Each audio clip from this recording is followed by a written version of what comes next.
salam sehat. Kembali bersama saya, Ibu Maya, dalam materi pembelajaran IPA. Pada hari ini kita akan membahas mengenai struktur dan fungsi sistem reproduksi manusia. Nah, tujuan pembelajaran dari materi setelah kita mempelajari materi ini adalah mengetahui struktur anatomi dan proses-proses fisiologi pada alat reproduksi manusia agar kalian dapat menjaganya dan tercapailah kesehatan organ reproduksi yang prima, ya. Nah, kita akan langsung mulai. Sistem reproduksi manusia kita bagi menjadi dua. Ada sistem reproduksi pada pria dan ada sistem reproduksi pada wanita. Nah, pertama kita akan membahas terlebih dahulu mengenai organ reproduksi pada pria. Organ reproduksi pada pria ini dibagi menjadi dua. Ada alat reproduksi luar yang kita sebut juga sebagai alat reproduksi eksternal. Ada juga alat reproduksi dalam atau kita sebut juga sebagai internal, alat reproduksi internal. Nah, yang eksternal ini terdiri dari penis dan juga skrotum. Nah, skrotum ini berfungsi untuk menjaga suhu agar testis tetap berada pada suhu optimal, yaitu di bawah suhu tubuh normal, ya.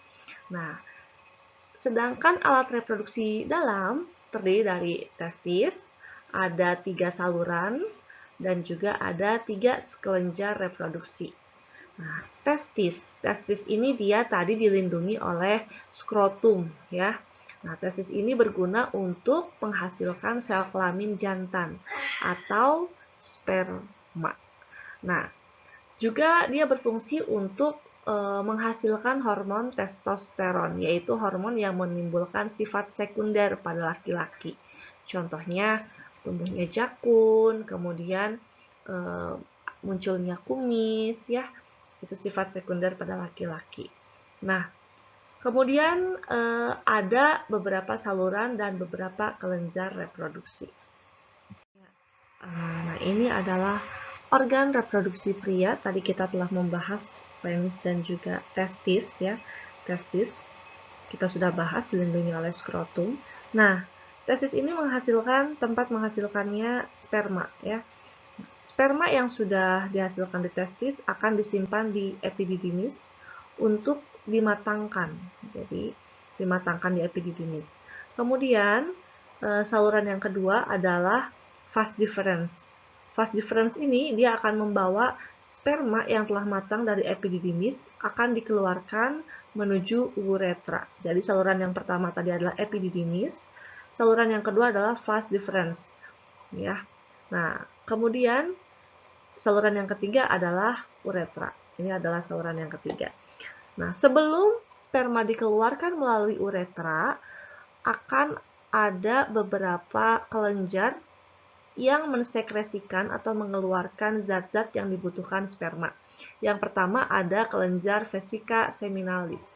Nah, vesica seminalis ini dia akan mengeluarkan cairan yang bersifat basa, yang mengandung fruktosa, ya. Fruktosa itu adalah jenis gula yang akan digunakan untuk energi. Nah, kemudian dia juga akan menghasilkan hormon prostaglandin dan protein pembekuan. Nah, kemudian kelenjar prostat, kelenjar yang kedua. Nah, kelenjar prostat ini dia akan mengeluarkan juga asam sitrat, itu nanti dalam proses menghasilkan energi, dan juga beberapa enzim. Kemudian seminal plasmin yang isinya antibodi. Nah, kelenjar yang ketiga adalah kelenjar Cowper atau bulburetra. Nah, kelenjar ini dia menghasilkan cairan yang bersifat basa. Nah, setelah sperma ditambahkan dengan beberapa zat yang dihasilkan oleh 3 kelenjar tadi, maka dihasilkanlah semen. Semen inilah yang keluar saat ejakulasi, ya. Nah, dari tadi kita membicarakan mengenai sperma. Nah, bagaimana sih pembentukan sperma ini? Proses pembentukan sperma itu dinamakan spermatogenesis, ya. spermatogenesis ini terjadi di tubulus seminiferus. Tubulus seminiferus itu adanya di dalam testis ya. Jadi di dalam testis itu terdapat tubulus seminiferus. Tubulus itu adalah saluran dan seminiferus itu terdiri dari semen, artinya sperma ya. Tubulus seminiferus. Nah, bagaimana proses pembentukan sperma itu? Bagaimana proses spermatogenesis ini? Yang pertama itu adanya spermatogonium. Spermatogonium itu dia bersifat diploid. Artinya diploid itu berpasangan ya. Nah, dia bersifat diploid, dia mengalami pembelahan secara mitosis. Kemudian menghasilkan spermatosit primer. Nah, spermatosit primer kemudian mengalami pembelahan meiosis 1, dia menghasilkan spermatosit sekunder. Nah, seperti yang kemarin kita telah pelajari di minggu lalu, bahwa pembelahan meiosis itu menghasilkan jumlah kromosom setengah dari induknya. Nah, maka pada spermatosit sekunder ini juga kromosomnya haploid ya, setengah dari induknya. Nah, kemudian spermatosit sekunder dia mengalami pembelahan meiosis tahap 2, menghasilkan spermatid. Spermatid ini juga bersifat haploid, yaitu setengah dari induknya. Kemudian spermatid ini berdiferensiasi atau dimatangkan sehingga menjadi sel sperma. Ya.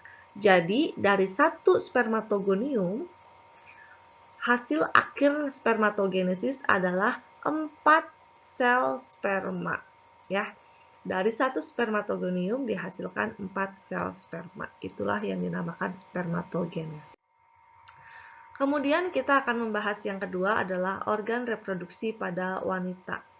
Organ reproduksi pada wanita itu juga dibagi menjadi dua, ada eksternal, ada internal. Eksternal itu yang di dalam, yaitu vulva dan labium, dan internal itu yang bagian dalam ya, yaitu seperti yang kalian lihat, ini adalah struktur organ reproduksi wanita bagian dalam. Yang pertama ada ovarium.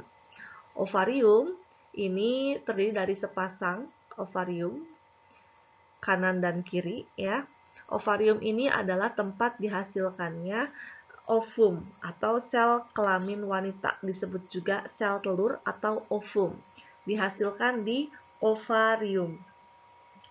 Nah, kemudian ada tuba Fallopi. Tuba Fallopi ini disebut juga oviduk ya. Tuba Fallopi ini merupakan saluran yang nantinya akan membawa ovum keluar menuju ke rahim. Nah, di tuba Fallopi ini juga terjadinya pertemuan antara sel sperma dan ovum. Nah, kemudian yang C ini ada fundibulum. Fundibulum ini adalah seperti tangan ini. Nah, dia itu memiliki selaput seperti selaput begitu, namanya fimbria. Fimbria inilah yang akan menangkap ovum yang dikeluarkan, yang sudah matang, yang dikeluarkan oleh ovarium. Akan ditangkap oleh infundibulum, kemudian ke tuba Fallopi ya.